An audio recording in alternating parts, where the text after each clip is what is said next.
Some people say blood is thicker than water, but they never tell you what happens when that blood turns poisonous, when the very person who should protect you becomes the monster under your bed. Hello, precious souls. My name is Katherine, but everyone calls me Grandma Cat. I'm 78 years old, and I'm sitting here in my little sunroom in Toledo, Ohio, surrounded by photos of my beautiful grandchildren, trying to find the courage to tell you a story I've kept locked away for over 60 years. Before we jump back in, tell us where you're tuning in from. And if this story touches you, make sure you're subscribed because tomorrow I've saved something extra special for you. You know, people often ask me how I can smile so much, how I can bake cookies for the neighborhood children and volunteer at the animal shelter with such joy in my heart. They see this little old lady with silver hair and laugh lines, and they assume I've lived a charmed life. If only they knew that behind these gentle eyes lies a story of unimaginable betrayal, of a childhood stolen not by strangers, but by the person who was supposed to be my protector, my big brother. I was born Katherine Marie Sullivan on a crisp October morning in 1945, right here in Toledo. The world was celebrating the end of a terrible war, but in our little house on Maple Street, we were just celebrating the arrival of what my mother called her little miracle. My father, William Sullivan, worked at the glass factory downtown, and my mother, Margaret, kept house and tended to our small vegetable garden behind our modest two-story home. We weren't wealthy, but we had something more precious than money. We had love, or so I thought. My brother Tommy was 7 years older than me, born in 1938 when the country was still climbing out of the Depression.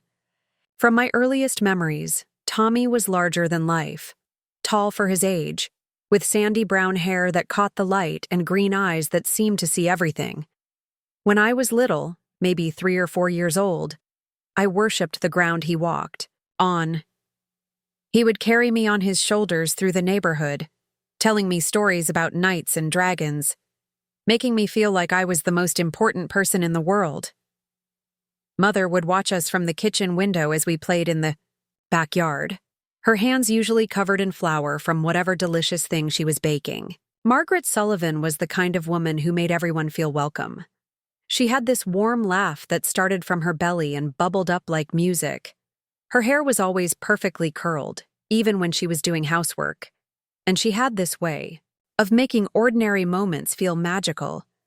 Sunday mornings meant pancakes shaped like animals, and rainy afternoons meant stories by the fireplace with hot chocolate topped with little marshmallows. Father was a quiet man, the kind who worked with his hands and spoke with his actions rather than words. He would come home from the factory covered in dust and grime, but he always had time to lift me into the air and spin me around until I giggled so hard I could barely breathe. He taught Tommy how to throw a baseball in our tiny backyard, and on warm summer evenings, we would all sit on the front porch, listening to the radio and watching the fireflies dance in the twilight. Those early years felt like something out of a storybook. Tommy was my hero, my protector, my best friend. When the neighborhood bullies picked on me for being small, Tommy would appear like magic, sending them scurrying away with just a look. When I had nightmares, he would sneak into my room and tell me jokes until I forgot all about the scary dreams. When I scraped my knee learning to ride my bicycle, Tommy would clean the wound so gently and tell me that brave girls like me didn't cry over little hurts. But even in those golden days, there were moments that should have warned us. Times when Tommy's eyes would go dark and distant, when his grip on my hand would tighten just a little too much, when his jokes would have an edge that made me feel small rather than special. Mother noticed too, though she never said anything, directly. I would catch her watching Tommy with a worried expression, her fingers unconsciously touching the small cross necklace she always wore. The first real crack in our perfect family appeared when I was 6 years old. Father had been sick for months with what the doctors couldn't quite diagnose. He grew thinner and weaker, spending more and more time in bed, until one autumn morning, Mother shook me awake with tears streaming down her face. "Daddy's gone to heaven, sweetheart," she whispered, gathering me into her arms. "It's just going to be the 3 of us now." The funeral was a blur of black clothes and hushed voices. Tommy, now 13, and suddenly the man of the house, stood beside Mother and me at the graveside, his face stone cold and unreadable. People kept telling him how proud his father would be, how he needed to take care of his mother and little sister now. I watched something change in my brother that day, something that would haunt us both for years to come. Without Father's income, money became tight. Mother took a job at the local diner, working long hours to keep food on our table and a roof over our heads. She would leave for work before dawn and return home exhausted, her feet aching and her smile a little more forced each day. Tommy was supposed to watch me after school, help with homework, make sure I had something to eat for dinner. At first, he seemed to take this responsibility seriously. But gradually, I began to see a side of my brother that I had never known existed. It started with small cruelties that I didn't fully understand at the time. He would accidentally bump into me, sending me sprawling across the kitchen floor. He would hide my favorite doll and watch me search for it frantically, tears streaming down my face, before producing it with a laugh that didn't reach his eyes. When Mother asked how I got certain bruises or scratches, Tommy would speak up before I could answer, explaining how clumsy little Cat had fallen down the stairs or walked into a door. The loneliness was almost as hard as the fear. Mother was working so much that we barely saw her except for hurried breakfasts and exhausted goodnights. The neighbors assumed that responsible, mature Tommy was taking wonderful care of his little sister. Teachers at school saw a quiet, well-behaved girl who never caused trouble and seemed perfectly fine. No one suspected that behind our front door, a different reality was unfolding. Tommy began to establish rules that made no sense to my 6-year-old mind. I wasn't allowed to make noise when he was listening to the radio. I had to sit in a specific chair during dinner and eat everything on my plate, even if it made me sick. I couldn't use the bathroom without asking permission first. If I broke any of these arbitrary rules, punishment would swift and painful. A hard pinch that left purple marks on my arms, a shove that sent me tumbling into furniture. Preparing and narrating this story took us a lot of time, so if you are enjoying it, subscribe to our channel. It means a lot to us. Now back to the story. Sometimes just the threat of his anger was enough to keep me in line. The worst part was how he would alternate between cruelty and kindness, keeping me constantly confused about what version of Tommy I would encounter. One moment, he would be the loving big brother I remembered, helping me with my homework and sharing his candy. The next moment, his face would darken with rage over some imagined slight, and I would find myself cowering in a corner, wondering what I had done wrong. Mother began to notice changes in both of us, though she couldn't quite put her finger on what was happening.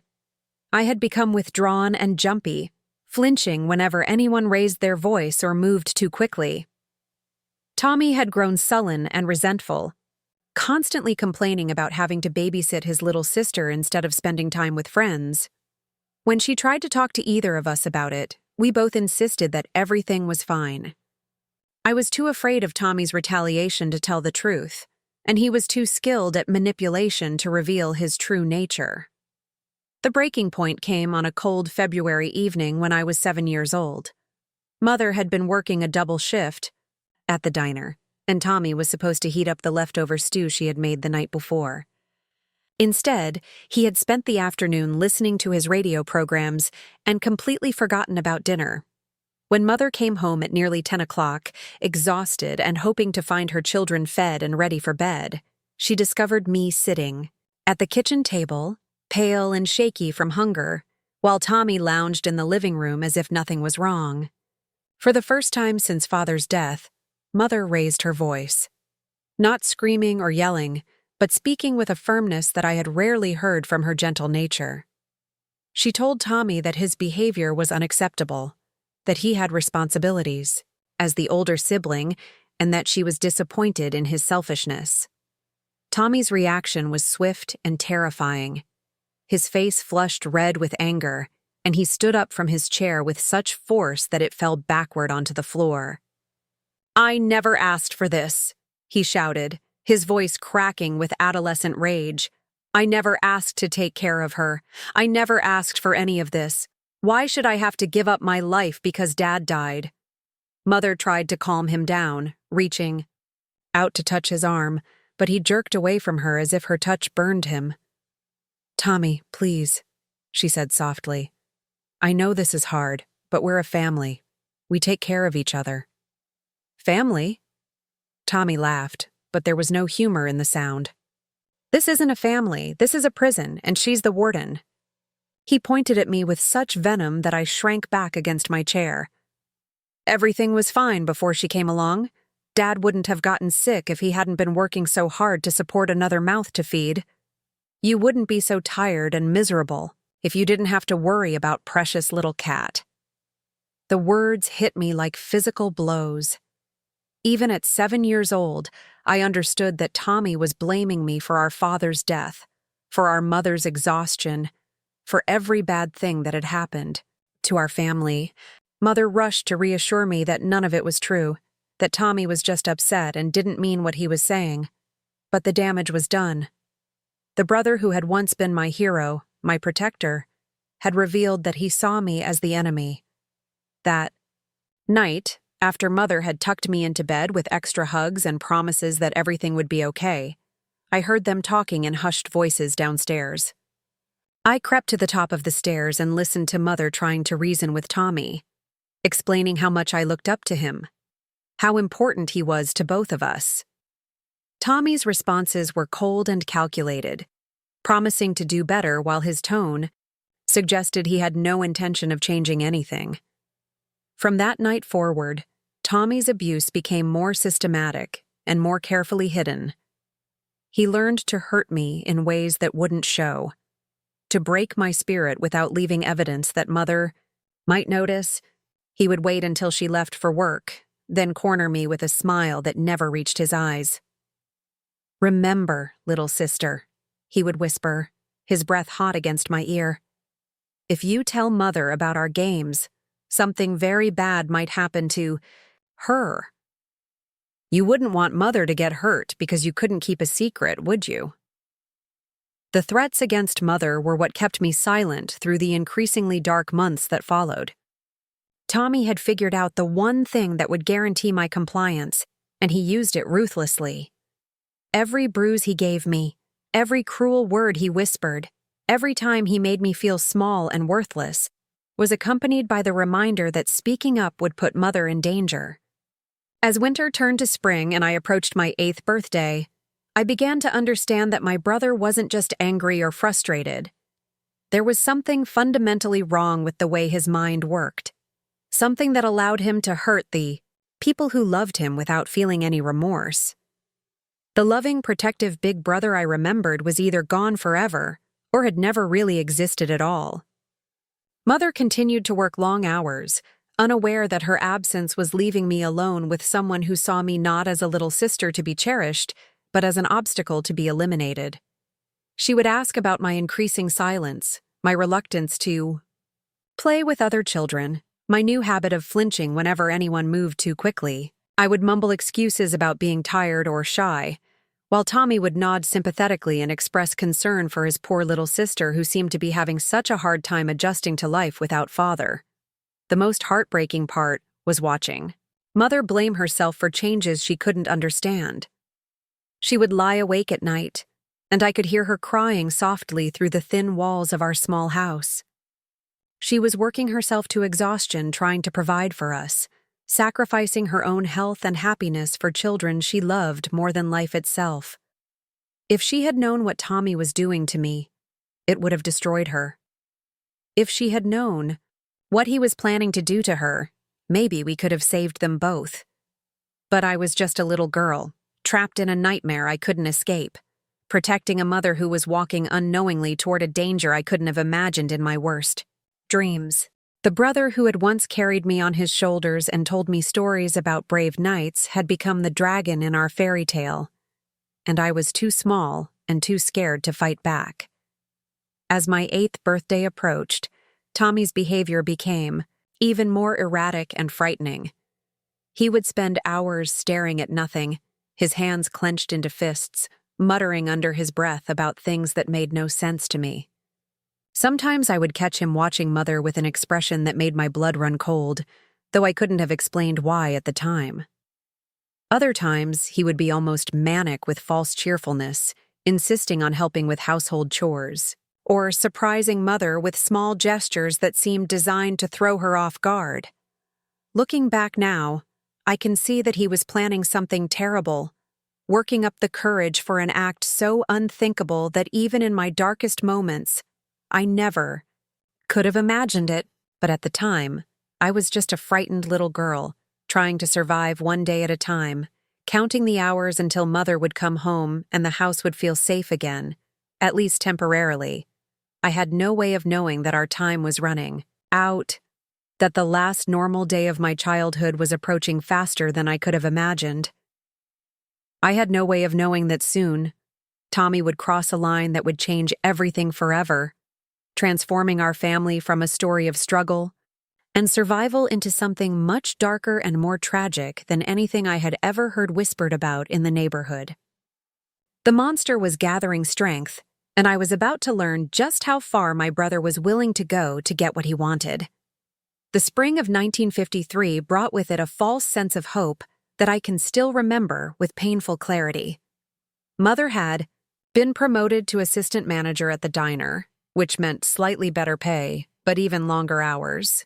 She would leave the house at 5 in the morning and sometimes not return until after 9 at night, exhausted but trying so hard to maintain her cheerful demeanor for Tommy and me.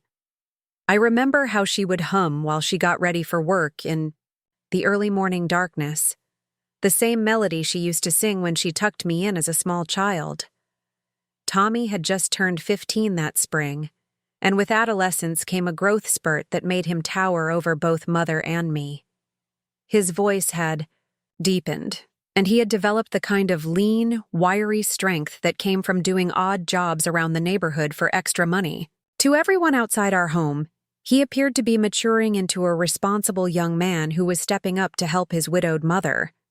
Mrs. Henderson from next door would often comment to Mother about what a blessing it was to have such a dependable son during these difficult times. If only she had known what was happening behind our closed doors during those long hours when Mother was at work. Tommy had perfected his system of control over me, creating an elaborate set of rules and punishments that governed every aspect of my daily life. I wasn't allowed to answer the telephone when it rang, in case someone might hear something in my voice that would raise questions. I had to complete a list of household chores that seemed to grow longer each week, and if any task wasn't done, to his exact specifications, the consequences were swift and painful. The isolation was perhaps the cruelest part of his treatment. While other children my age were playing outside, riding bicycles, or visiting friends, I was confined to our house unless Tommy specifically gave me permission to leave.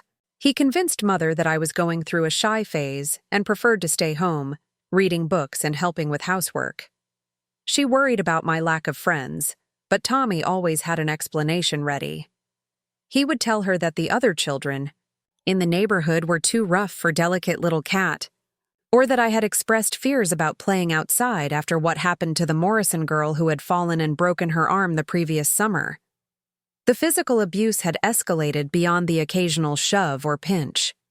Tommy had discovered that certain types of pain left no visible marks, and he used this knowledge with the calculating precision of someone much older than 15. He would twist my arm behind my back until I thought it might snap, applying just enough pressure to cause agony without actually breaking bones. He found pressure points that would send shooting pain through my entire body, leaving me gasping and dizzy, but with no external evidence of what he had done. The psychological torture was even worse than the physical pain. Tommy seemed to take genuine pleasure in breaking down my spirit, in making me question my own worth and sanity. He would hide my schoolwork and then act concerned when I couldn't find it, suggesting to Mother that I was becoming forgetful and irresponsible. He would rearrange items in my bedroom and then gaslight me when I noticed, insisting that I must have moved them myself and forgotten about it. When I would start to cry from frustration or fear, he would mock my tears, calling me a baby and threatening much worse punishment if I didn't stop immediately. One of his favorite games was what he called confession time, where he would force me to admit to imaginary crimes and shortcomings. I would have to stand in the corner of the living room while he sat in Father's old chair, listing all the ways I had disappointed our family. I was selfish for requiring food and clothing that cost Mother money. I was ungrateful for not appreciating all the sacrifices that had been made for me.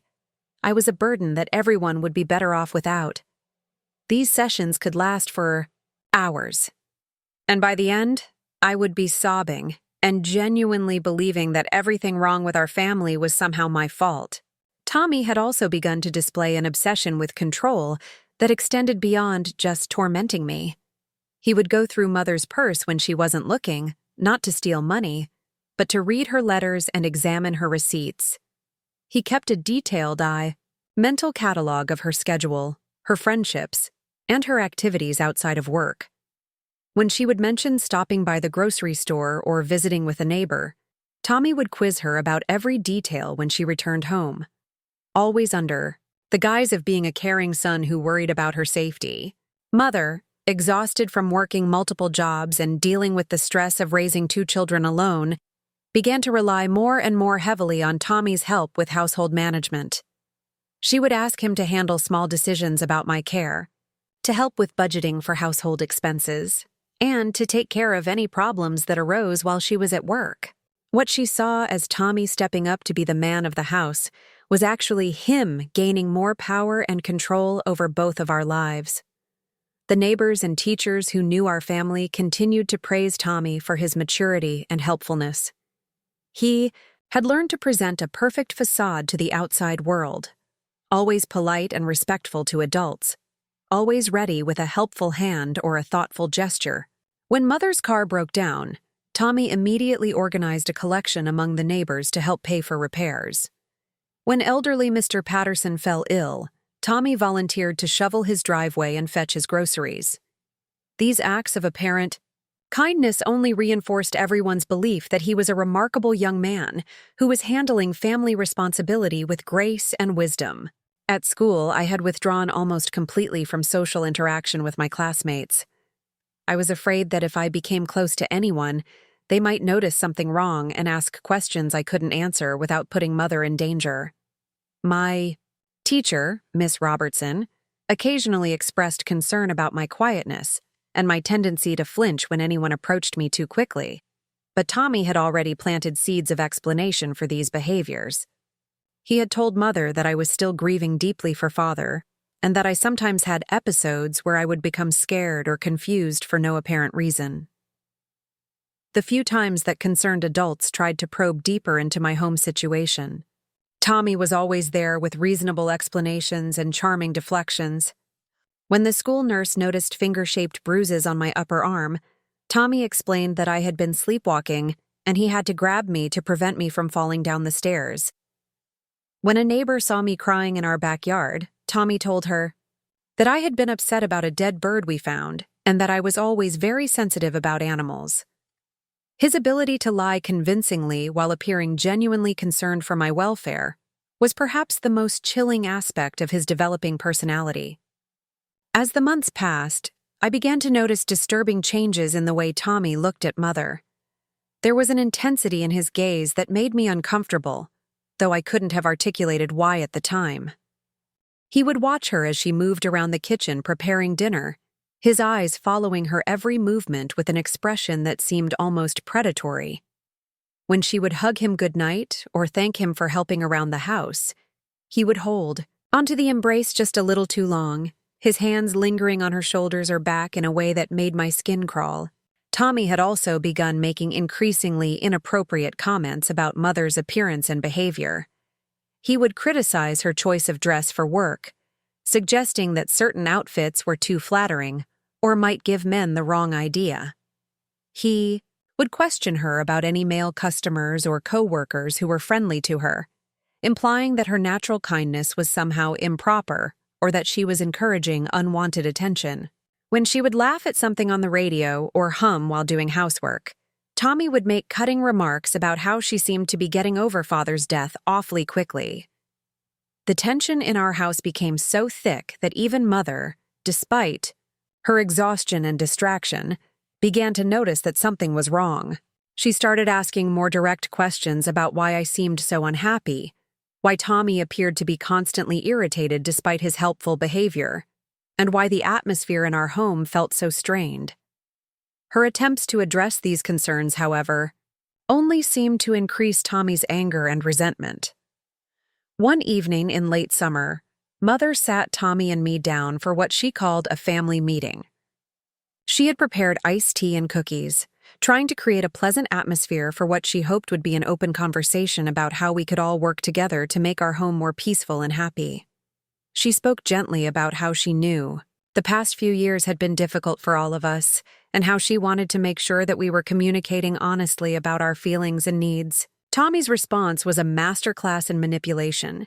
He spoke movingly about how hard he'd been trying to be the man of the house, how much pressure he felt to take care of both Mother and me, and how frustrated he sometimes became when his efforts didn't seem to be appreciated. He managed to sound both noble and martyred, painting himself as a selfless young man who was sacrificing his own teenage years for the good of his family.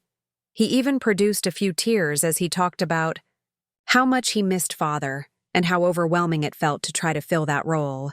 When Mother turned to me and asked how I was feeling about our family situation, I found myself trapped between the truth I desperately wanted to tell and the threats Tommy had made about what would happen if I spoke up. With my brother sitting right there, watching my every expression, I could only mumble that everything was fine and that I was grateful for how well Tommy took care of me. The words tasted like poison in my mouth, but I was too afraid of the consequences to say anything else. That night, after Mother had gone to bed believing that our family talk had been productive and healing, Tommy cornered me in the hallway, outside my bedroom. His mood had shifted completely from the concerned, caring persona he had displayed during our conversation. His eyes were cold and calculating as he grabbed my wrist and pulled me close enough that I could smell the anger on his breath. "That was very good, little sister," he whispered, his grip tightening until I had to bite my lip to keep from crying out. "You're finally learning to keep your mouth shut. But just in case you start getting any ideas about telling tales, I want you to remember something. Mother works very late, all alone at that diner. Anything could happen to a woman walking to her car in the dark. It would be such a shame if someone decided to hurt her because her daughter couldn't mind her own business." The threat was clear and terrifying, and it marked a new level of sophistication in Tommy's campaign of psychological warfare. He was no longer just threatening vague consequences for talking about our games. He was making specific, credible threats against Mother's physical safety, threats that he clearly had the ability and willingness to carry out. From that night forward, I lived in constant terror not just for my own safety, but for hers as well. As autumn arrived and I started third grade, Tommy's behavior became even more erratic and unpredictable. He would have days where he seemed almost normal, helping with household chores without complaint, and even showing occasional moments of what appeared to be genuine affection for both Mother and me. But these periods of relative peace were always followed by explosions of rage that seemed to come from nowhere and focus on increasingly trivial perceived slights. The violence was escalating too, though Tommy was careful to keep it from reaching a level that would require medical attention or leave marks that couldn't be easily explained. He had developed a particular fondness for grabbing my hair and using it to control my movements, yanking my head back so hard that stars would dance across my vision. He would force me to stand on my tiptoes for extended periods, claiming it was punishment for being too short and requiring him to bend down to look at me when he was speaking. When I would inevitably lose my balance and fall, he would berate me for being clumsy and weak. Mother's health had begun to suffer under the strain of working such long hours while worrying about her children. She had developed a persistent cough that she couldn't seem to shake, and she had lost weight that she couldn't afford to lose. Dark circles shadowed her eyes, and her once bright smile had become forced and brittle. She would sometimes fall asleep in her chair after dinner, still wearing her work clothes, too exhausted to make it upstairs to her bedroom. Tommy seemed to take a perverse pleasure in Mother's declining health, though he was careful to express only appropriate concern when speaking to her directly. To me, however, he would make cruel comments about how weak and pathetic she looked, how she was barely able to take care of herself, let alone provide for a family. He would suggest that perhaps everyone would be better off if she just gave up and joined Father in the cemetery, since she clearly wasn't strong enough for the life she was trying to live. The most chilling development was Tommy's increasing interest in weapons and violence. He had begun collecting knives, starting with a simple pocket knife that he claimed to need for his odd jobs around the neighborhood, but gradually acquiring larger and more dangerous blades. He would spend hours sharpening them, running his thumb along the edge to test their sharpness, all while watching me with an expression that left no doubt about what he was thinking. He had also become fascinated with stories about crimes and accidents, cutting articles out of the newspaper about mysterious deaths and unsolved disappearances. He would leave these clippings where I would find them, always with certain phrases circled in red ink. "No witnesses" was a favorite, as was, "Authorities are baffled by the circumstances." He never said anything directly about these articles, but the message was clear. People could disappear or die under mysterious circumstances, and no one would ever know what really happened. By November of 1953, I had begun to understand that Tommy wasn't just an angry, troubled teenager acting out because of grief and responsibility. There was something fundamentally broken in his mind, something that allowed him to plan and carry out increasingly elaborate forms of cruelty without feeling any remorse or empathy. The brother I had once loved and trusted had been replaced by someone who saw other people not as human beings with feelings and rights, but as objects to be controlled, manipulated, and ultimately destroyed when they were no longer useful. The signs were all there, written in bruises on my skin and terror in my heart. But I was just a little girl with no power and no voice. Mother was too exhausted and distracted to see what was happening right under her nose. And everyone else in our community saw only what Tommy wanted them to see: a responsible young man doing his best to help his struggling family. As winter approached and the days grew shorter and darker, I could feel something building toward a terrible climax. Tommy's mood swings were becoming more extreme, his threats more specific, and his violence more frequent. He had begun talking about how much easier life would be if it were just the two of us, without Mother's constant worry and interference. When I would ask what he meant by that, his smile would turn cold and predatory, and he would tell me that I would understand soon enough. The last normal day of my childhood was December 10th, 1953. I remember it so clearly because it was one of the rare occasions when Mother had been able to come home early from work. She had brought Chinese takeout as a special treat, and we had eaten dinner together as a family for the first time in weeks. For those few hours, with Mother laughing at Tommy's stories about his part-time job at the hardware store and praising my latest drawing from art class, it almost felt like we were a real family again. But even during that pleasant evening, I could see the darkness lurking behind Tommy's eyes, the way his jaw would clench when Mother's attention was focused on me, the way his hands would curl into fists when she would talk about her plans for the future. He was like a bomb with a timer that only he could see, counting down to an explosion that would destroy everything we had left.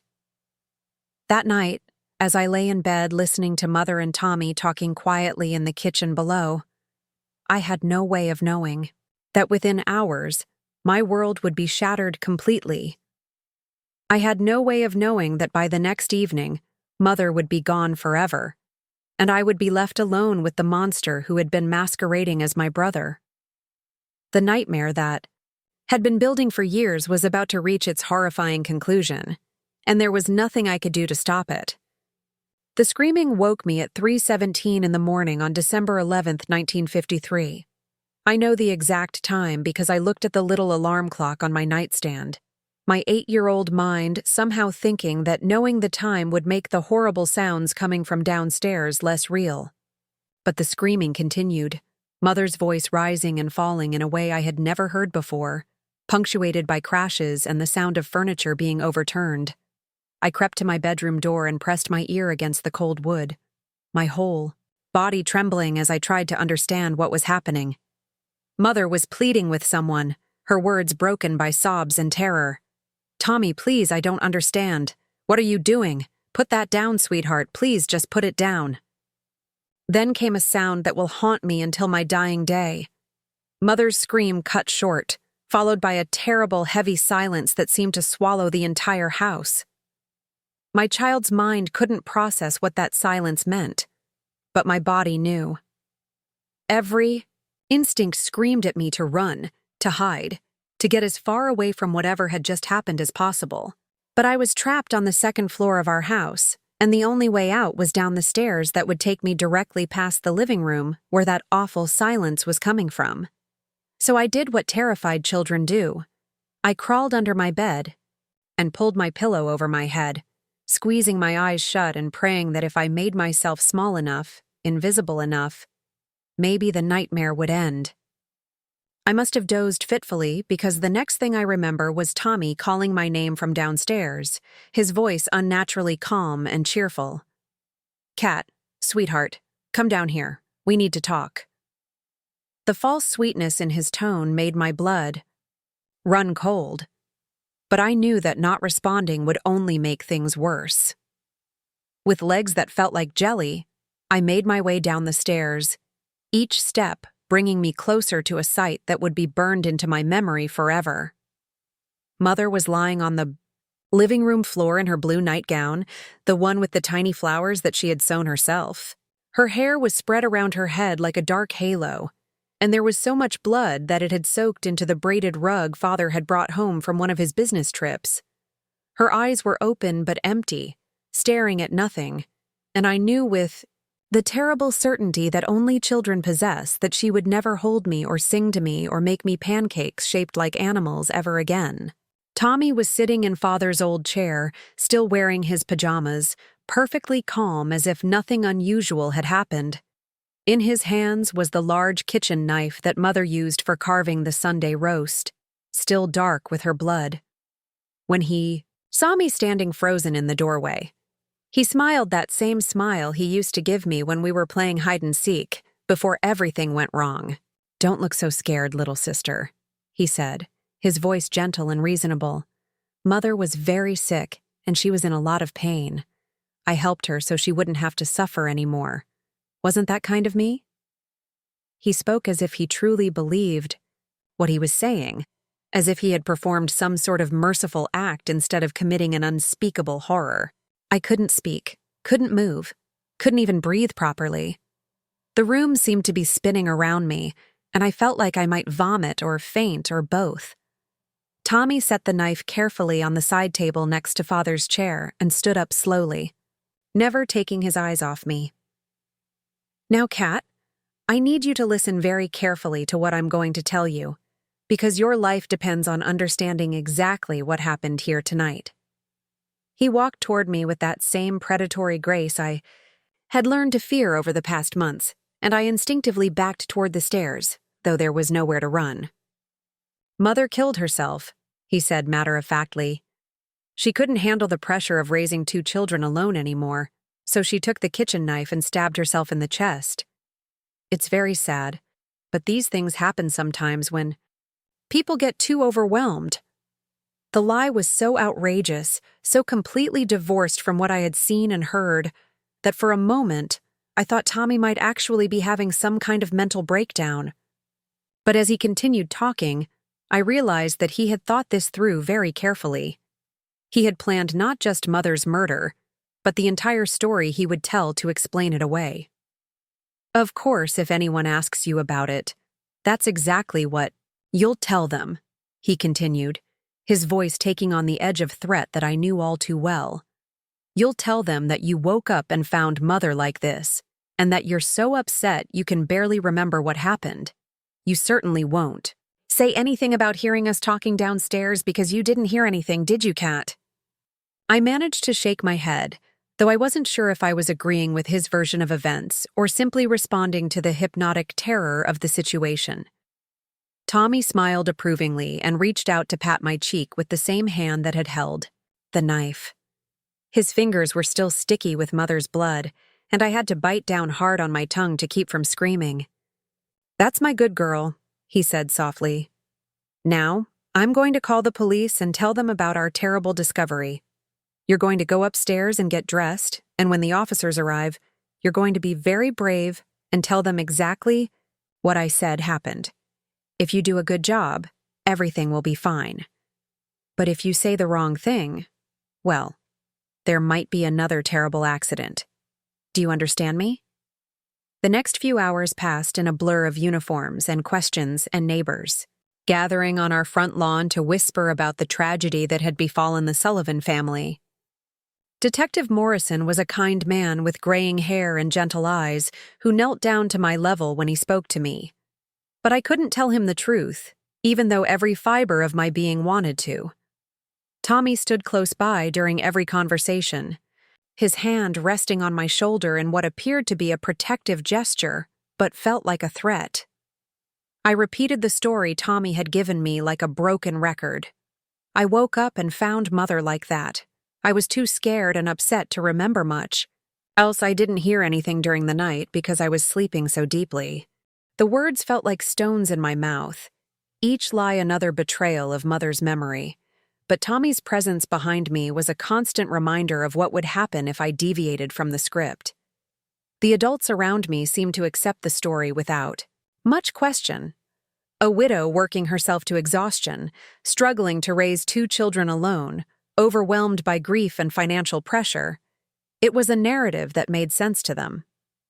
They spoke in hushed tones about the signs they should have seen, the help they should have offered, the tragedy that might have been prevented if only someone had reached out.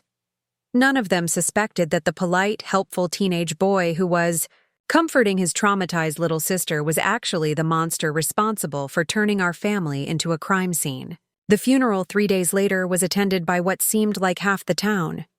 Mother had been loved by everyone who knew her, and people kept telling Tommy and me how sorry they were for our loss, how brave we were being, how proud Mother would be of the way we were handling such a difficult situation. Tommy played his part perfectly, accepting condolences with quiet dignity, holding my hand protectively, and speaking movingly about how much he would miss Mother's guidance and love. I stood beside him in my black dress, the only one I owned, and said nothing. I couldn't trust myself to speak without breaking down completely, not from grief alone, but from the terrible knowledge that everyone was praising my brother for being such a good boy when he was actually the person who had put Mother in that coffin. When people would hug me and tell me how lucky I was to have such a wonderful big brother to take care of me, I wanted to scream the truth, but Tommy's hand on my arm would tighten just enough to remind me of the consequences of honesty. After the funeral, the question arose of what would happen to Tommy and me. At 15, Tommy was considered old enough to work and contribute to a household, but not old enough to be my legal guardian. The social worker assigned to our case, Mrs. Fletcher, was a thin woman with wire-rimmed glasses who spoke in the careful, measured tones of someone who had seen too many tragic situations. She explained that we would most likely be placed in foster care, possibly together if a suitable family could be found, but more likely separately since most families weren't prepared to take in 2 children at once. Tommy's reaction to this news was swift and decisive. He presented himself as a mature, responsible young man who was fully capable of caring for his little sister, emphasizing how close we were and how traumatic it would be for me to be separated from the only family I had left. He spoke eloquently about his part-time job and his willingness to take on additional work to support us both. He even produced a letter from his employer at the hardware store, praising his reliability and work ethic. More importantly, Tommy had cultivated relationships with several influential people in town who were willing to vouch for his character. Mr. Patterson, the elderly neighbor whose groceries Tommy had delivered during his illness, spoke passionately about the boy's maturity and kindness. Mrs. Henderson from next door testified to Tommy's helpfulness and his obvious devotion to both Mother and me. Even our minister, Reverend Williams, supported Tommy's petition to become my guardian, describing him as a young man of exceptional moral character who had already shown remarkable strength in the face of adversity. The court proceedings were brief and, to my horror, successful. Judge Henley, a stern man with a reputation for being protective of children's welfare, was thoroughly convinced by the testimony about Tommy's character and the apparent closeness of our sibling relationship. He granted temporary guardianship with the understanding that our situation would be reviewed in 6 months to ensure that the arrangement was working in my best interests. As we walked out of the courthouse, Tommy squeezed my hand so hard that I had to bite my lip to keep from crying out. To any observer, it would have looked like an affectionate gesture from a big brother who was relieved to keep his family together. In reality, it was a reminder of exactly how complete his power over me had become. Not only had he gotten away with murdering Mother, but he had also convinced the entire legal system to hand me over to him officially. That night, alone in our house for the first time since Mother's death, Tommy dropped all pretense of the grieving but responsible young man he had been playing for the authorities. We sat at the kitchen table where Mother used to serve us breakfast every morning, and he laid out the new rules that would govern our life together. They were far more extensive and controlling than anything he had imposed when Mother was alive. I would attend school and maintain good grades, because any decline in my academic performance might attract unwanted attention from teachers or social workers. I would speak to no one about our home life, not to classmates, teachers, neighbors, or anyone else who might ask questions. I would complete an exhaustive list of household chores every day after school, and any failure to meet his standards would result in immediate punishment. I would eat only what he decided to give me, wear only the clothes he approved, and go only to the places he permitted. Most chillingly, Tommy explained that I was now his property in every sense of the word. He had legal authority over me, which meant that anything he decided to do to me would be seen as a family matter that outsiders had no right to interfere with. If I ever tried to tell anyone what really happened to Mother, or what he was doing to me, he would simply explain that I was still traumatized from finding her body, and that I sometimes had episodes where I became confused and said things that weren't true. "Who do you think they'll believe?" he asked with that cold smile that had replaced any genuine warmth in his expressions. A respected young man who has sacrificed everything to care for his disturbed little sister, or a troubled child who has already been through so much trauma that she can't tell reality from imagination?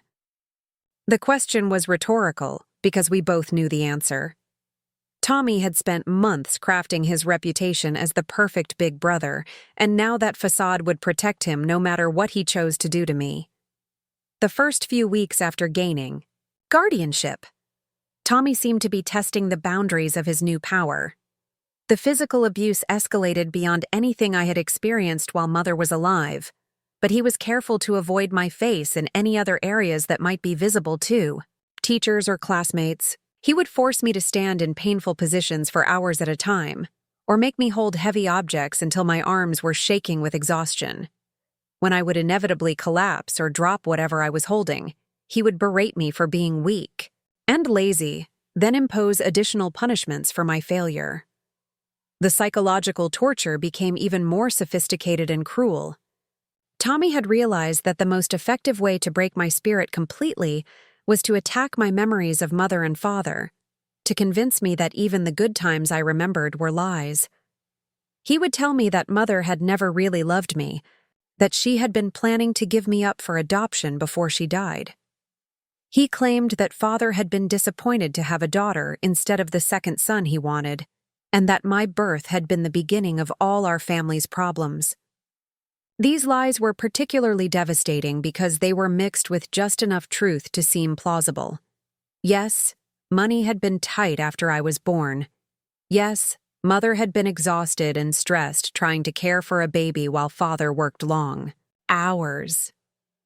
But Tommy twisted these normal family struggles into evidence that I was unwanted and unloved, that everyone would have been better off if I had never existed. He also began to systematically destroy any physical reminders of the life, we had shared as a family. Mother's clothes and jewelry were donated to charity, supposedly because keeping them around was too painful for both of us. Father's tools and personal effects were sold to neighbors, with Tommy explaining that we needed the money and that it was too hard to look at these mementos every day. Photo albums disappeared one by one, until there was almost no evidence left that we had ever been anything other than a troubled family headed by a parentified teenager and his damaged little sister. The isolation became complete as Tommy found ways to cut me off from any potential sources of help or support. He convinced my teacher that I was too emotionally fragile for normal social interactions, and that it would be better for me to eat lunch alone rather than with the other children who might upset me with their questions about Mother's death. He told our neighbors that I was having difficulty adjusting to our new situation, and that visitors or social activities might set back my recovery. Even going to church, which had been a weekly tradition for our family, became something that happened only when Tommy thought our absence might be noticed and remarked upon. The few times that concerned adults tried to check on my well-being, Tommy was always prepared with reasonable explanations for any signs of distress they might observe. If a teacher noticed that I seemed withdrawn or fearful, Tommy would explain that I was still grieving and that he was working with me to help process my emotions in a healthy way. If a neighbor commented that I looked thin or tired, he would mention that I had been having trouble sleeping since Mother's death and that my appetite hadn't fully returned yet. Most insidiously, Tommy began to convince me that I was somehow complicit in Mother's death. He would remind me of times when I had been disobedient or had caused Mother stress, suggesting that if I had been a better daughter, she might not have become so overwhelmed that she felt suicide was her only option. He told me that my inability to keep our family's secrets had forced him to take drastic action to protect us both, and that Mother's death was really the result of my failure to understand how dangerous the truth could be. By the spring of 1954, just a few months after Mother's murder, Tommy had succeeded in breaking down almost every aspect of my identity and self-worth. I had become a ghost in my own life, going through the motions of being a normal 8-year-old while actually existing in a state of constant terror and despair. I rarely spoke unless directly questioned, never smiled genuinely, and had developed a habit of flinching whenever anyone moved too quickly or raised their voice. The physical abuse had become so routine that I barely noticed it anymore. Bruises and welts were as much a part of my daily existence as getting dressed or eating meals. Tommy had perfected the art of causing maximum pain while leaving minimal evidence, and he seemed to take genuine pleasure in experimenting with new techniques for breaking me down both physically and emotionally.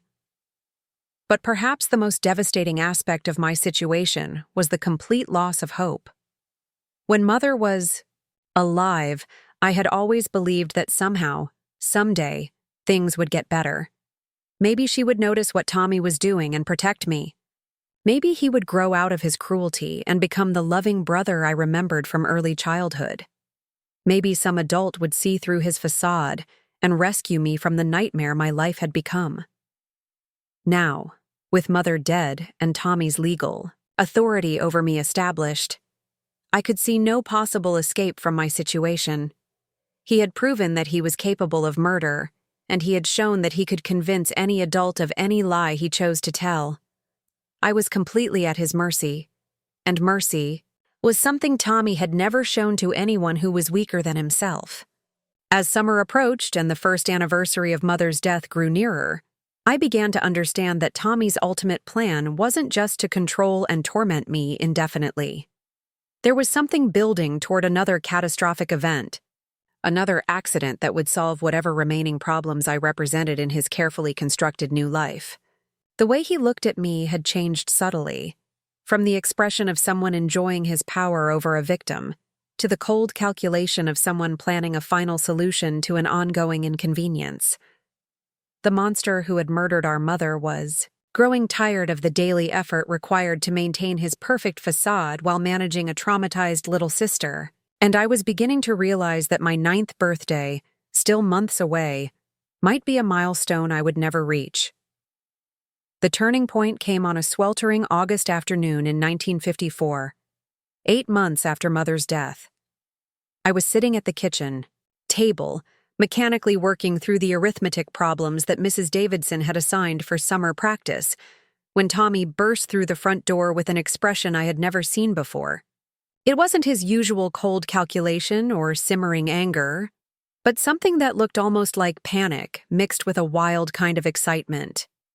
He had been at his job at Morrison's Hardware when old Mr. Patterson, our neighbor, had apparently made some casual comment about how concerned he was about me.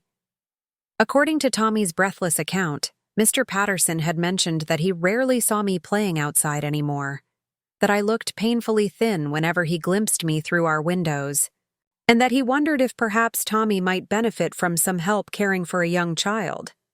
"The old fool said he was thinking about calling Mrs. Fletcher," Tommy spat, pacing back and forth across our small kitchen like a caged animal. Mrs. Fletcher was the social worker who had handled our case after Mother's death, and the thought of her returning to check on our situation clearly terrified Tommy in a way that nothing else had. He said it wasn't natural for a little girl to be so quiet and withdrawn, that maybe I was in over my head and needed assistance. For the first time since Mother's murder, I felt a tiny spark of something that might have been hope. Mr. Patterson was a respected member of our community, a retired banker whose opinions carried weight with local officials. If he was concerned enough to consider calling the authorities, maybe there was still a chance that someone might see through Tommy's carefully constructed facade and recognize what was really happening in our house. Tommy must have seen something, change in my expression, because he stopped pacing abruptly and fixed me with a stare that made my blood freeze. "Don't even think about it, little sister," he said softly, his voice carrying the kind of deadly quiet that I had learned to fear. More than his shouting. "Don't think for 1 second that some nosy old man is going to save you from anything." He walked over to where I sat and placed his hands on my shoulders, his grip tight enough to leave bruises. "Do you know what happens to children who get taken away from their families and put into the system?" he asked, his face so close to mine that I could feel his breath against my cheek. "They disappear, Kat. They get shuffled from house to house, family to family, and nobody ever really cares what happens to them. Little girls like you, who are already damaged and difficult, they get placed with people who only want the money. The state pays for taking care of orphans." The picture he painted was terrifying, and I had no way of knowing whether any of it was true. Tommy described foster families who kept children locked in basements, who starved them and beat them, and did unspeakable things to them in the dark. He told me about children who tried to run away from these situations and were found weeks later, dead in ditches or abandoned buildings, their bodies bearing evidence of horrors that made even hardened police officers sick.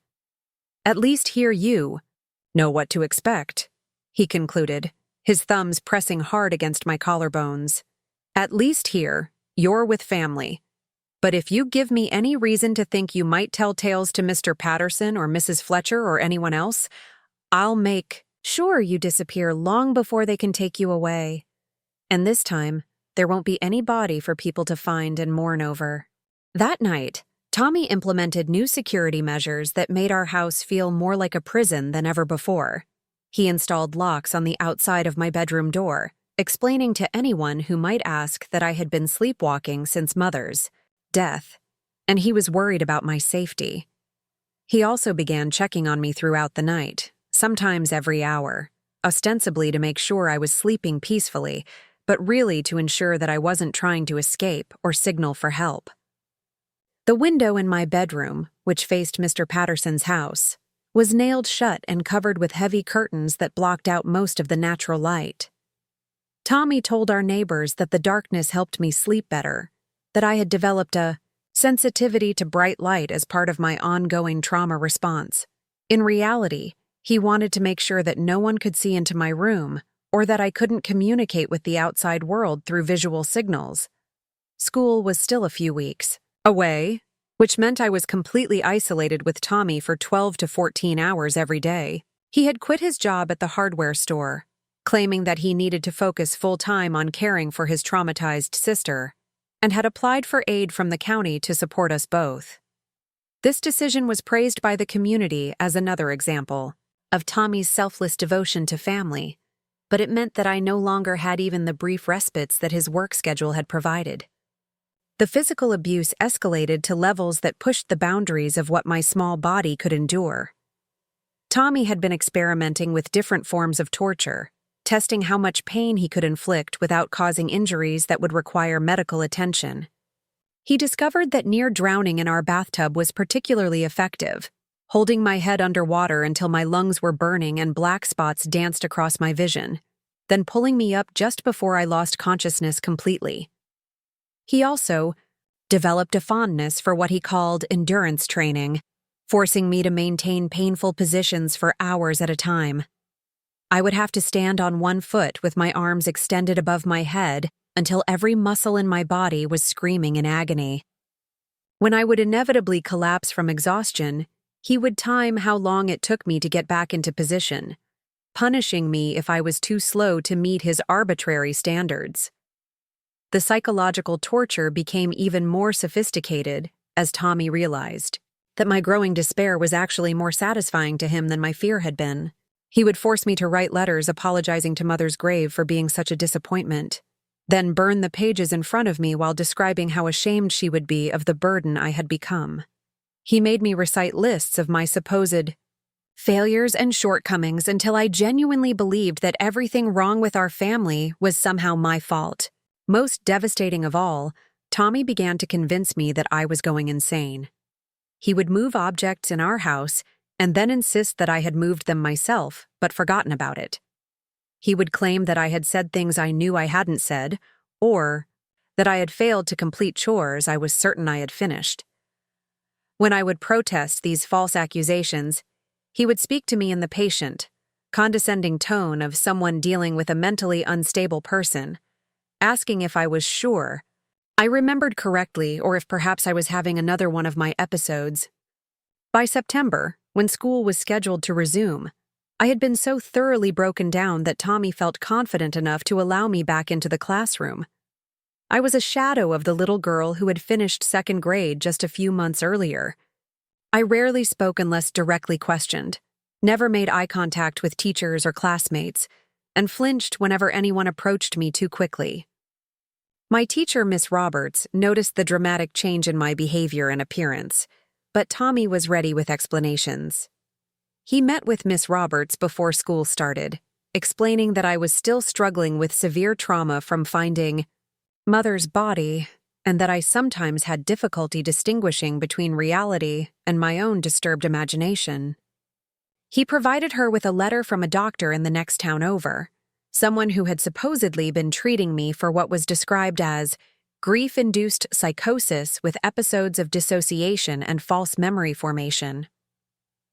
The medical terminology was impressive enough to convince Miss Roberts that she was dealing with a legitimate psychological condition rather than signs of abuse. Tommy had somehow managed to get this official-looking document, complete with a doctor's letterhead and signature, though I later learned that he had simply forged the entire thing using skills he had developed copying our parents' signatures on school forms and permission slips.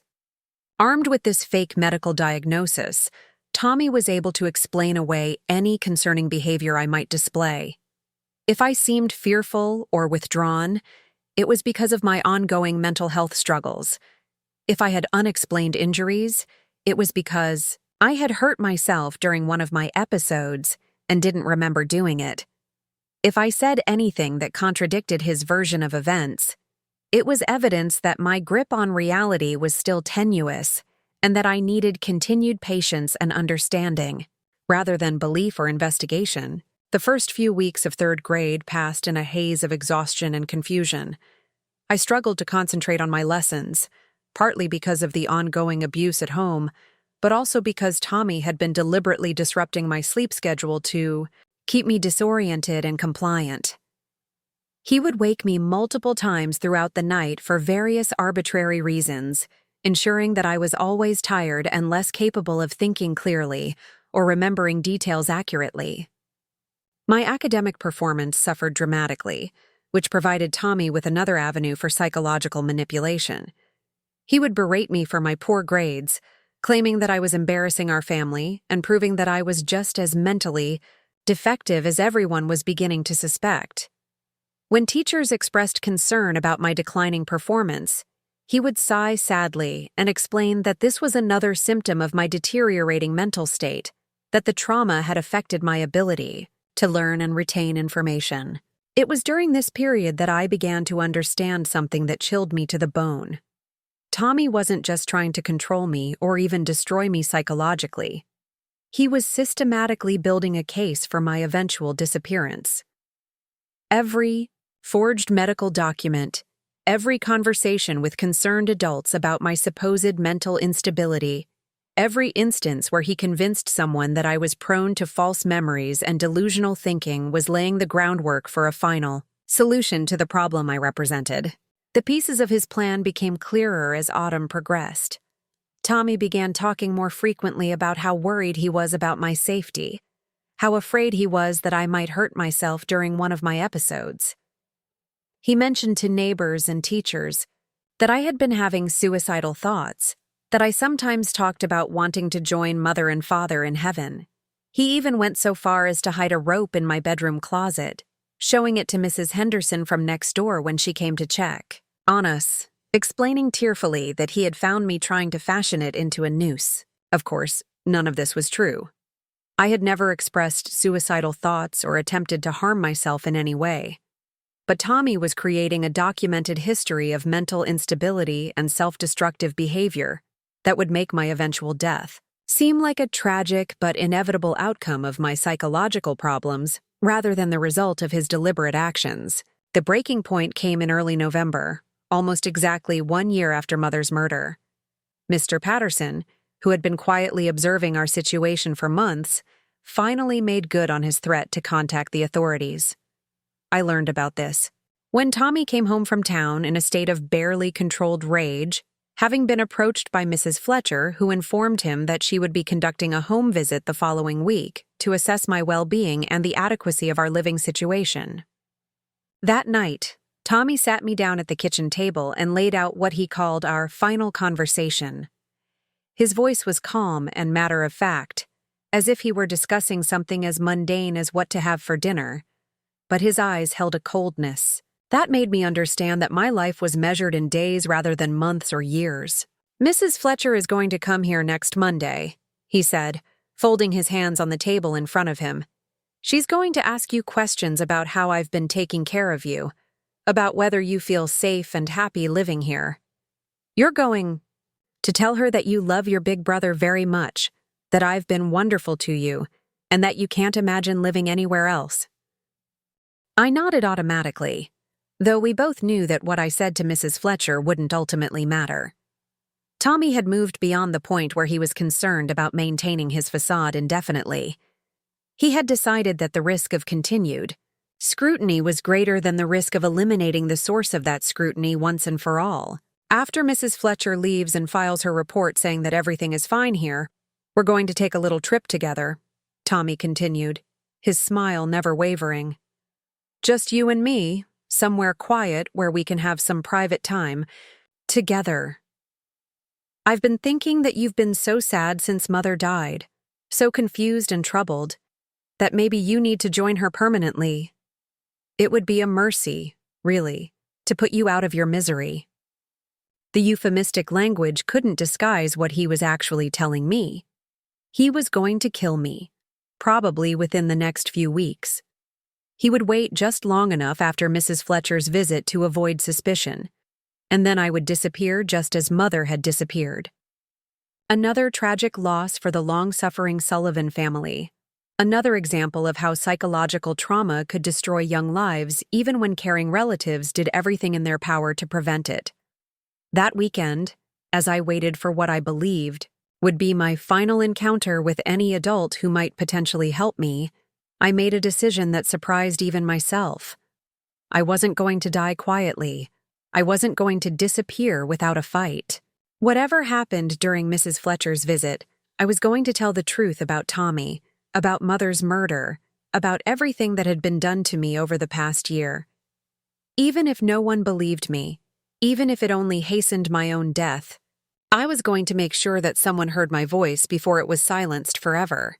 For the first time in months, I felt something other than despair or terror. It wasn't hope exactly, because I still couldn't imagine any scenario where I would survive Tommy's final plan. But it was a kind of defiant determination, a refusal to let my story end without at least trying to speak the truth that had been trapped inside me for so long. Monday morning dawned gray and cold, with the kind of November wind that stripped the last leaves from the trees and sent them skittering across our yard like lost souls. I dressed carefully in my best school dress, the navy blue one with the white collar that Mother had bought for me the previous Christmas. If this was going to be my last chance to tell someone what had really happened to our family, I wanted to look as normal and credible as possible. Mrs. Fletcher arrived at exactly 10 o'clock, just as she had promised. She was a small, neat woman with graying hair and intelligent eyes behind wire-rimmed glasses.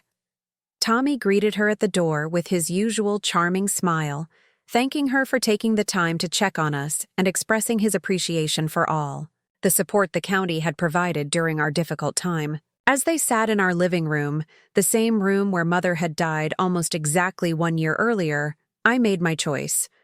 When Mrs. Fletcher asked me the routine questions about my well-being and my relationship with Tommy, I looked directly into her eyes and told her the truth. All of it. About Mother's real death. About the months of abuse. About Tommy's plans for my future. The words came pouring out like water from a broken dam, and for the first time in a year, I felt like I was really alive again. What happened next would determine whether I lived to see my 9th birthday or joined Mother in whatever place the dead go when their stories end too soon. The silence in our living room stretched on forever after I finished speaking. Mrs. Fletcher sat perfectly still, her pen frozen halfway across her notepad, her eyes never leaving my face. Tommy had gone completely rigid beside me, and I could feel the dangerous energy radiating from him like heat from a furnace. For a moment, I thought I had made a terrible mistake, that my desperate gamble had only sealed my fate more quickly. Then Mrs. Fletcher did something I hadn't expected. She set down her pen, removed her glasses, and looked directly at Tommy with an expression I had never seen an adult use when speaking to him before. It wasn't the usual mixture of sympathy and admiration that he inspired in everyone who met him. It was cold, calculating, and deeply suspicious. "Tommy," she said quietly, her voice carrying an authority that made my brother's charming smile falter for the first time in my memory. "I need you to step outside for a few minutes while I finish speaking with Katherine. There's a lovely garden in your backyard that I'd like to examine, and I think the fresh air would do you good." It wasn't really a request, and we all knew it. Tommy's jaw tightened almost imperceptibly, but he couldn't refuse without appearing unreasonable. As he stood to leave, he placed his hand on my shoulder in what would have looked like a reassuring gesture to anyone who didn't know him. But his fingers pressed down hard enough to send shooting pain through my collarbone, a final reminder of what would happen if I said anything else I shouldn't. The moment the back door closed behind him, Mrs. Fletcher leaned forward and spoke, in a voice so gentle it almost made me cry. "Katherine, sweetheart, I want you to know that you were very brave to tell me those things. I also want you to know that I believe you and that you're going to be safe from now on." Those words, so simple and direct, hit me like a physical blow. For over a year, I had been living in a world where no one believed anything I said, where my own reality was constantly questioned and dismissed. To hear an adult tell me that my truth was valid, that my experiences mattered, was almost more than I could process. Mrs. Fletcher explained that she had actually been investigating our situation for several weeks, ever since Mr. Patterson's initial call. She had spoken with my teachers, reviewed medical records, and even consulted with other social workers who had experience with cases involving sibling violence. My sudden change in behavior and academic performance, combined with Tommy's suspicious eagerness to control every aspect of our interactions with outsiders, had already raised significant red flags. "What you've told me today confirms what we already suspected," she said, making notes in a small leather notebook. "We've been building a case, gathering evidence, waiting for the right moment to act. Your courage in speaking up today has given us exactly what we needed to protect you." She explained that Detective Morrison, the same officer who had investigated Mother's death, had never been entirely satisfied with the suicide ruling.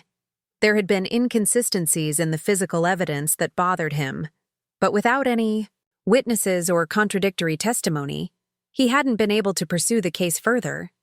My account of what really happened that night would allow him to reopen the investigation and examine the evidence with fresh eyes.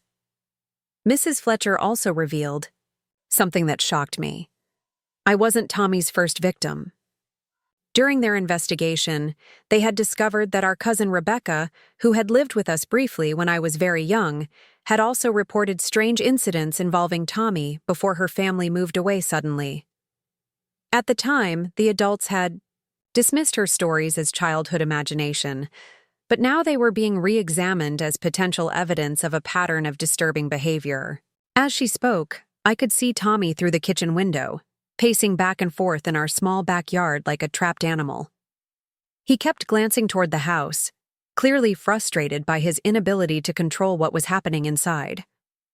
Mrs. Fletcher noticed my gaze and followed it, her expression hardening as she watched my brother's agitated movements. "He knows," she said matter-of-factly. "He knows that his time is up. Men like Tommy, they develop an instinct for when their control is slipping away. That's why we need to act quickly." She stood up and walked to the front window, scanning the street outside. "There's a police car parked around the corner, and Detective Morrison is waiting in his vehicle 2 blocks away. As soon as I give the signal, they'll be here to take Tommy into custody." The next hour passed in a blur of uniforms and official voices. Detective Morrison entered our house with the same gentle demeanor I remembered from the investigation into Mother's death, but this time his questions were directed at Tommy rather than at me. The transformation in my brother was remarkable to witness. Gone was the charming, helpful young man who had fooled so many adults for so long. In his place was someone cold and calculating, answering questions with the careful precision of someone who understood that every word might be used against him. Tommy denied everything, of course. He claimed that I was mentally unstable, that I had been having increasingly severe episodes since Mother's death, and that my accusations were the product of a disturbed imagination.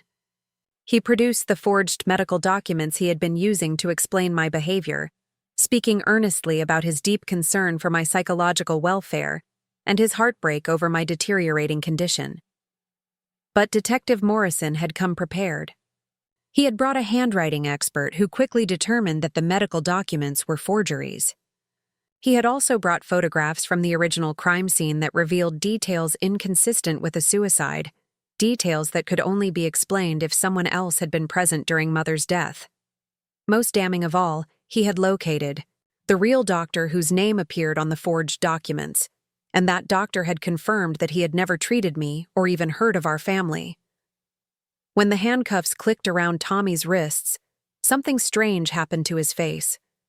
The mask of false emotion finally slipped completely away, revealing something underneath that was both terrifying and pitifully empty. He looked at me with pure hatred, but also with a kind of bewildered confusion, as if he genuinely couldn't understand how his carefully constructed world had fallen apart so quickly. "You have no idea what you've done," he said to me as detective. Morrison led him toward the door. "You think they're going to take care of you? You think anyone will ever love something as broken and worthless as you?" Even in defeat, he was still trying to hurt me, still trying to plant seeds of doubt and self-hatred that would continue growing long after he was gone. Mrs. Fletcher stepped between us before Tommy could say anything else, and I watched through our front window as he was placed in the back of a police car and driven away. It was the last time I would see my brother for many, many years. though his shadow would continue to darken parts of my life in ways I couldn't yet imagine.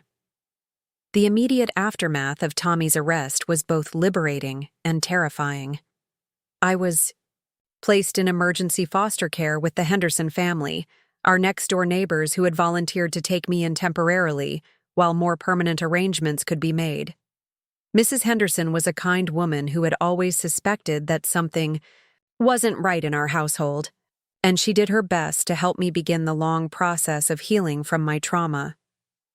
The legal proceedings stretched on for months. Tommy was charged with mother's murder and with multiple counts of child abuse. The evidence against him was overwhelming. Once investigators knew what to look for, and he eventually accepted a plea agreement that would keep him in prison until well into adulthood. At his sentencing hearing, I was asked if I wanted to make a victim impact statement, but I declined. I had already said everything that needed to be said, and I was ready to start looking forward instead of backward. My permanent placement was with my great-aunt Eleanor, mother's older sister who lived in Cincinnati.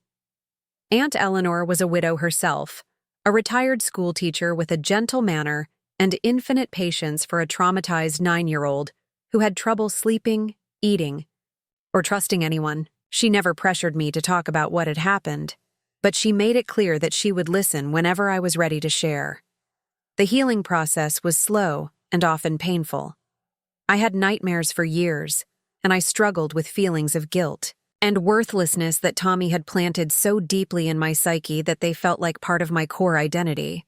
Aunt Eleanor arranged for me to see a child psychologist, Dr. Patricia Williams, who specialized in treating victims of family violence. Dr. Williams helped me understand that nothing that had happened was my fault, that Tommy's actions were the result of his own damaged mind rather than any failure on my part. School was difficult at first. I was several months behind academically due to the disruption in my education, and I had trouble concentrating on lessons when my mind was constantly scanning for potential threats. But my new teachers were patient and understanding, and gradually, I began to catch up with my classmates. More importantly, I began to remember what it felt like to feel safe, to go to sleep at night without worrying about what might happen while I was unconscious. Aunt Eleanor encouraged me to pursue activities that would help rebuild my confidence and sense of self-worth. I joined the church choir, where my voice blended with others in ways that made me feel part of something larger than my own pain. I took art classes, discovering that I could express emotions through drawing and painting that I still couldn't put into words.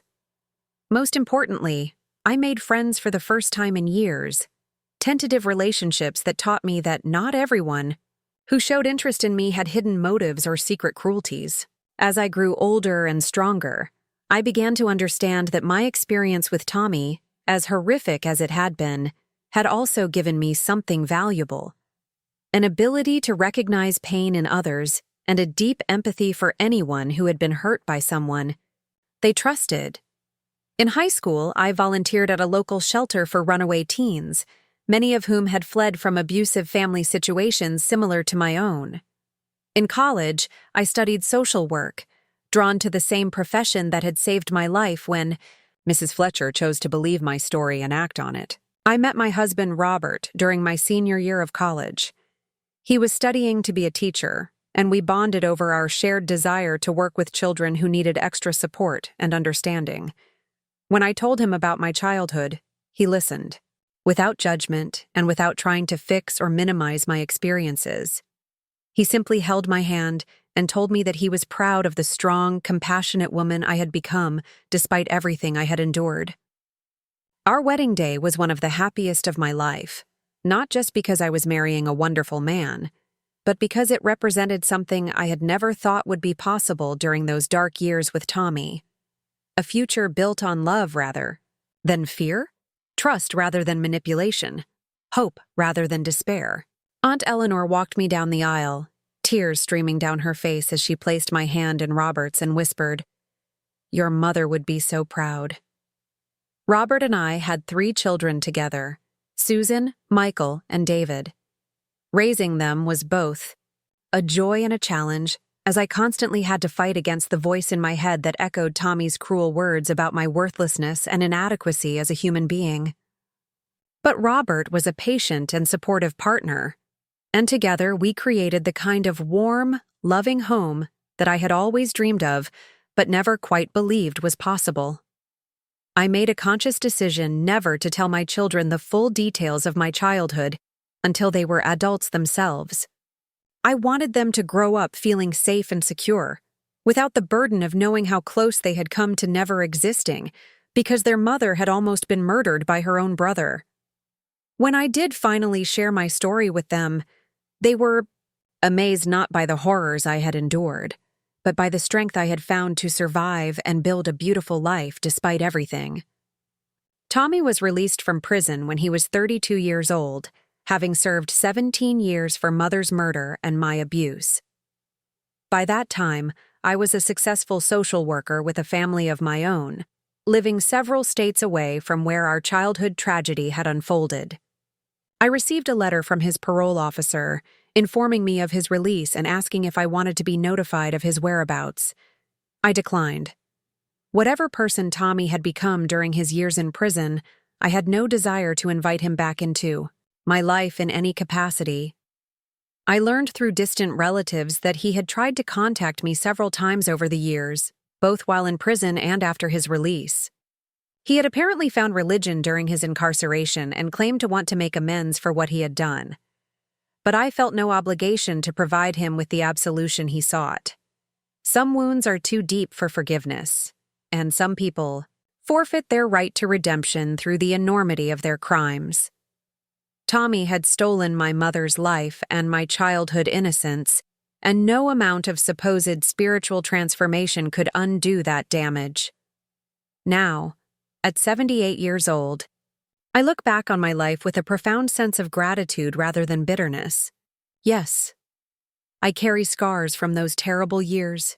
And yes, there are still nights when I wake up in a cold sweat, remembering the sound of Mother's screams or the feeling of Tommy's hands around my throat.